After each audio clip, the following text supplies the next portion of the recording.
జై శ్రీరామ్. హిందూ బంధువులకి అందరికీ కూడా జై శ్రీరామ్. ఈరోజు ఇక్కడ ఉన్నటువంటి వాళ్ళు చిన్నపిల్లలు క్రిస్టియన్ వాళ్ళు కూడా ఉన్నారు.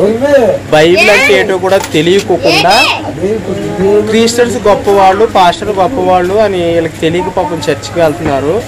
అది ఎంత నిజం ఎంత వాస్తవం, బైబిల్ పిల్లలు చదవచ్చా చదవకూడదా అనేది వీళ్ళకి ఒక క్లారిటీ ఇచ్చాను. వాళ్ళ చేతే ఈ బైబిల్ని చదివించా. చిచ్చి తుప్పు అన్నారు. అది వాళ్ళ మాటల్లో కూడా ఉందాం. బైబిల్లో బూతులు ఉన్నాయా లేదా? మీరు చదివారా లేదా? నిజం తెలుసుకున్నారా లేదా? జై శ్రీరామ్ అనంటే జై శ్రీరామ్. బైబిల్ బూత్ పుస్తకాలు ఉన్నాయా లేదా? జై శ్రీరామ్.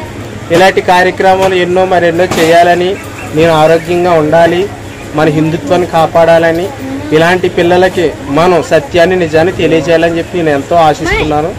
జై శ్రీరామ్.